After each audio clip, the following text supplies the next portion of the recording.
Hello, friends. Welcome back to How to Grow My Small Business. I'm your host, Lindsay Fletcher. I'm your business strategy and execution coach. I'm your accountability partner and your cheerleader all in one. Around here, we cut through the noise. We focus on what actually works and help you grow your business with confidence. Really quick, if you are a new business owner, meaning you've owned your business for less than 3 years, and you need some guidance and accountability, I'd love for you to check out the She Builds Momentum. It's an online group coaching program designed for busy entrepreneurs who need some business coaching and want to be held accountable to staying on task and on target. You can check it out at momentum.lindsayfletcher.co. Today, we're talking about distractions in business.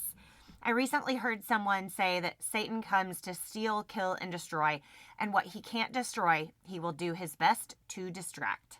And I thought to myself, ooh, that would be a really good podcast episode topic. So I thought I'd come up with a list of the top 5 distractions that I see business owners falling trap to, and then some tips on how to stay on track. So if you are a longer term listener on this show, you will not be surprised to hear my number one. My number one top distraction in business is social media scrolling, disguised as, in air quotes, work. So business owners convince themselves that you're researching trends or building visibility, right? But you're really just consuming content, and there is no judgment here. You know that I consider myself a phone and social media addict. For real, I'd pick up my phone, get dopamine hits, and look up 3 or 4 hours later and then feel stressed because I got a fraction of my to-do list done. All this does is eat up your time and eat up your attention. So my number one distraction would be social media scrolling disguised as work. Number 2 is shiny object syndrome. This is jumping from one tool, strategy, or platform to another without fully executing the last one. This keeps business owners busy, but not productive or profitable. I'm guilty of this one too. I've been guilty of it in the past for sure. I see something that someone had used or done that made them money or got them attention, and I'd want that too, right? So I'd veer off course. I'd download this one app, or I'd use this one tool thinking it was the answer to all my prayers, right? And I'd get distracted by the shiny object over there. It's really easy to get off course and get distracted when you see someone else having success doing one thing that you're not doing, and then that shiny object pops in front of you, right? And you think, oh, I should be doing that too, or I should be using that tool, or I should be on this platform. And then you start watering down your strategy, and then you're throwing spaghetti at a wall and nothing's sticking, right? Okay, number 3. Over-planning instead of doing. This looks like something like spending hours making color-coded spreadsheets, tweaking your website, or perfecting graphics instead of having real sales conversations or delivering really great services. Maybe one of these areas is your comfort zone. I mean, if you have listened to this show more than a handful of times, you probably know that spreadsheets are not where I want to live. But I know plenty of people that can put anything you want into a spreadsheet. And that being your go-to when you don't know what else to do can be a distraction. It is one thing to pull together data so that you can make decisions and create a path forward. And it's another thing to get lost in creating and recreating spreadsheets, or creating or recreating your website or graphics for social media content, right? Okay. Number 4, people-pleasing shoulds in air quotes.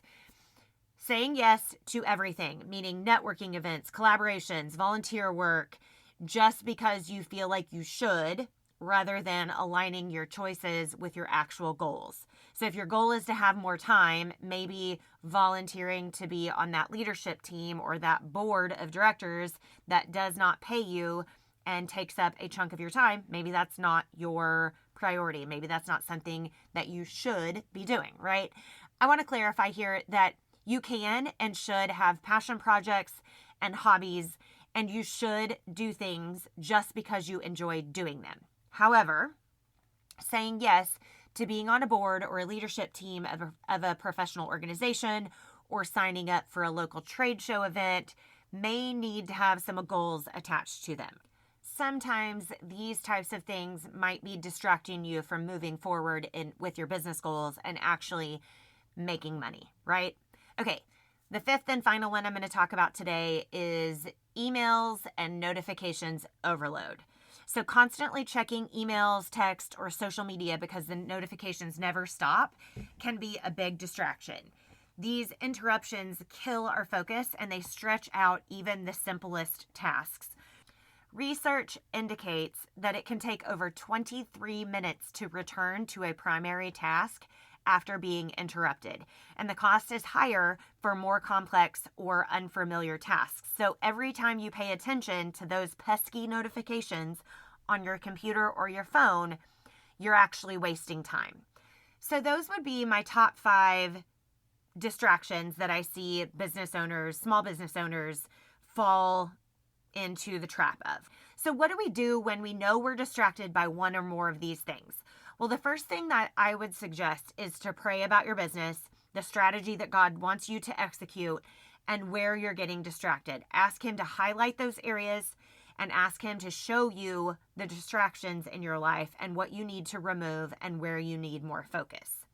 Then after that, here are 3 suggestions that you can implement immediately, and I would love it if you would implement just one today, okay? Number 1, turn off notifications anywhere that you can turn them off. Your phone, your computer, your iPad, turn off all the apps, turn off all the notifications to all the places. If it takes you 23 minutes to get back on task each time you get distracted, you are wasting a whole lot of time each day. And this is something that I actually implemented years ago. I turned off all of my notifications back when I was working in corporate America. So this one hasn't been an issue for me in the most recent handful of years or more, but notifications were a big issue for me in the past. So I definitely know that notifications, turning those off can really, really help. The second one I'm going to suggest you explore is removing any apps from your phone or your computer that you waste time on. You've heard me talk about this before, but for me, it was social media. I've talked about this several times. I had to remove social media from my phone so that I wouldn't scroll. I only access social media from my laptop. It is something that we still use for our businesses, but it's not something that I am getting sucked into the vortex of and spending 3 or 4 hours, in air quotes, working by researching trends or thinking that I'm learning something. It's working so much better for me because I'm super intentional with my time and my energy. Number 3 is pick a strategy and stick to it. You know that I'm not a fan of social media only strategies because the data just doesn't support it for most small businesses unless you have a very large ad spend. But you can pair social media with networking online or in person. The reason that your strategy isn't working is because you aren't sticking to it long enough. You cannot do a strategy for 1 week and think that that's enough time to say, yep, that doesn't work. Okay, so pick a strategy and stick to it. And if you're struggling to know what your strategy should be, I invite you to join She Builds Momentum, my online group coaching program, where we talk all things strategy and I hold you accountable to doing what moves the needle and makes you money, okay? It's a low-cost and low-commitment program built for busy entrepreneurs just like you. You can check it out at momentum.lindsayfletcher.co. The link will be in the show notes. So let's stop being distracted. Let's get super focused for Q4. It's right around the corner. And let's get that momentum rolling in September so that we can close out the year with a really strong Q4. All right, so your homework this week is to identify one distraction and put a plan in place to remove it, okay? All right, as always, I'm praying for you and I'm praying for your business. I'll talk to you next week.